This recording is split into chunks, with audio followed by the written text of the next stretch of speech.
So I wrote an article for a site called AnimeFeminist.com. This article is about female sports anime, and basically when I first heard of this site,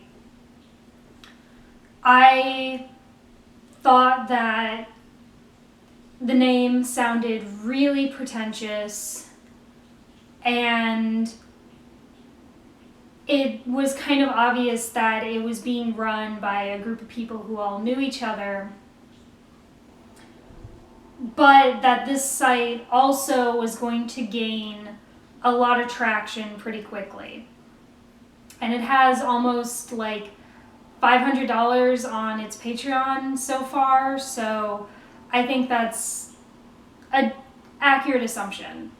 I don't know where that $500 of Patreon money is going.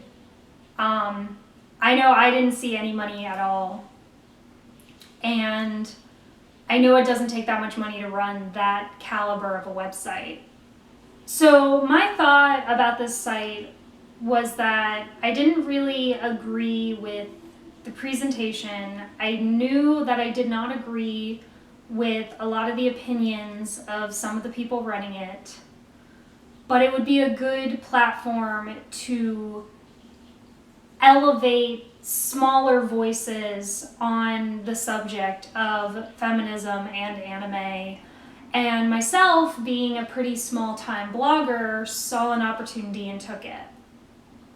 So when I sent this draft into the editor, there was pretty much zero feedback given. And I was told, this looks good, it's going up on the site tomorrow.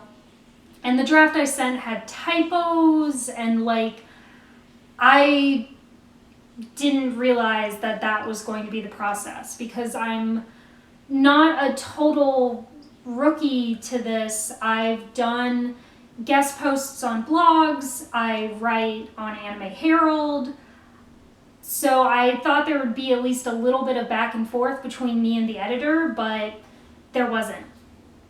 So I went back through, fixed as many of the typos that I could myself, sent in a cleaner version, and said, okay. So then the site goes, then the post goes up on the site, and it has a completely different title from what I had suggested, and the cover image is from an anime that isn't mentioned in the article at all.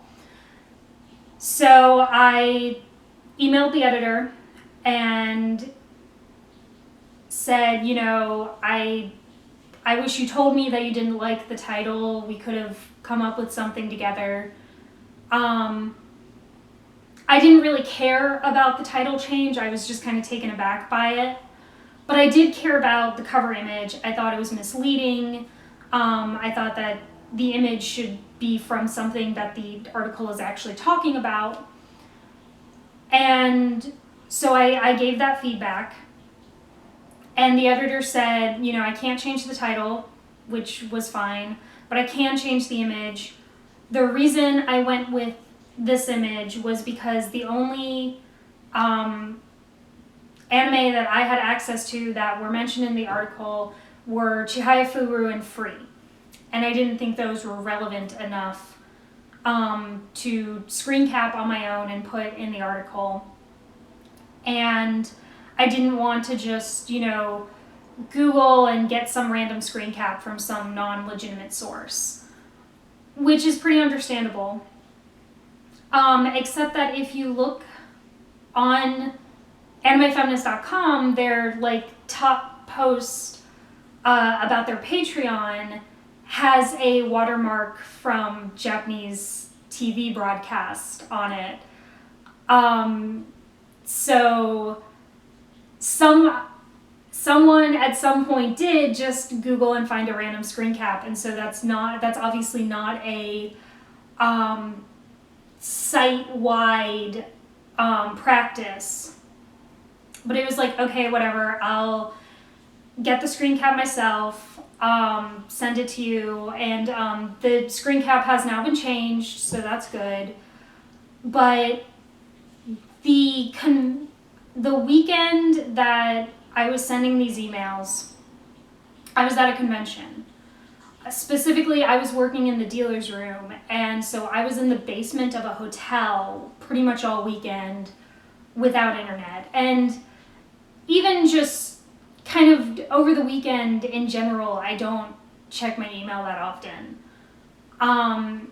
But the image on the article gets changed, and I decide to log into the private chat room that this site uses for the members and contributors to talk to each other.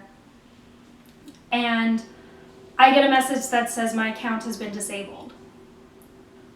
So I emailed my editor again, and she informs me that because I did not reply to her quickly enough on a Sunday, in addition to things like not following AnimeFeminist on Twitter and apparently liking tweets by people that my editor did not approve of, I was cut off from access to this private chat room, and it was heavily implied that I would not be working with this site again. So I wanted to talk about this experience and some of my thoughts, because I was not paid to write that article. I was never given any kind of agreement or anything when working with this site. I was entirely a volunteer. And so I think it's okay for me to talk about what happened. The idea that because I wasn't meshing well with this editor and kind of other people involved in the site, the idea that I was essentially dismissed is pretty troubling, because it means that I no longer have that foothold to express my opinions to a wider audience, and that because I didn't really smooth this crowd over well enough,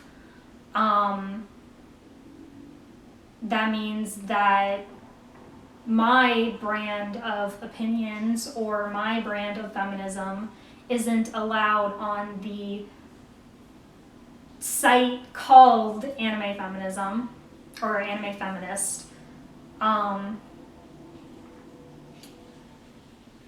And it's pretty disheartening, just because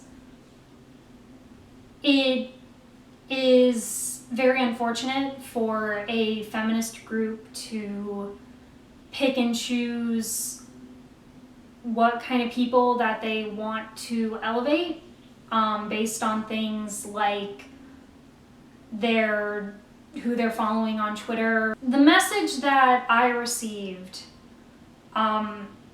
in the sense of what I was hearing from the explanations as to why I was cut off from this chat room, they were very paranoid about letting outsiders in because of all of the harassment that the founder of the website, Amelia Cook, had gotten from people like the anti-feminist groups, where she was getting death threats and just really nasty stuff of that caliber, which obviously no one deserves.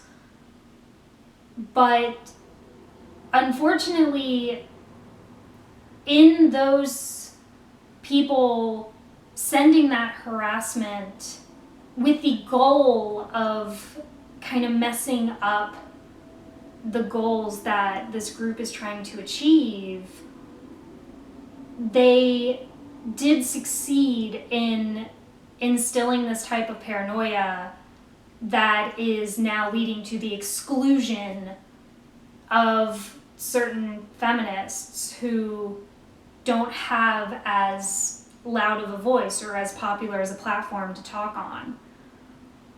And that is really, really unfortunate, because that's exactly what those anti-feminist groups were trying to do, was they were trying to hush that feminist voice, and they absolutely have, at least in my regard, where I don't feel comfortable approaching that site because I kind of feel like I was kicked out on a whim.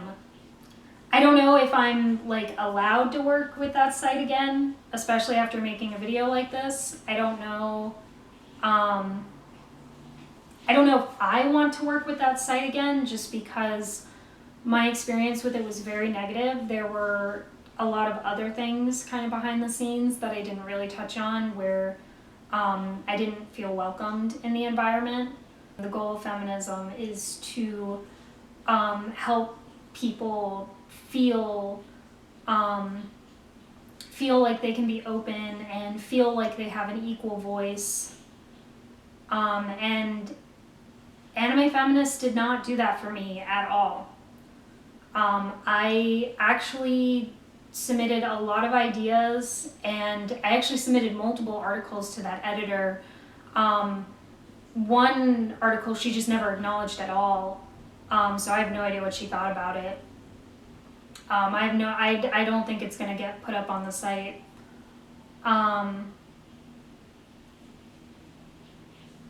But I was trying really hard to be a resource. You know, I didn't necessarily agree with what I saw this site being what it was, but I thought that maybe in the future it could be something that I would want to be associated with. And so I very much offered help to maybe try to reach that goal. And I don't think that's going to happen now.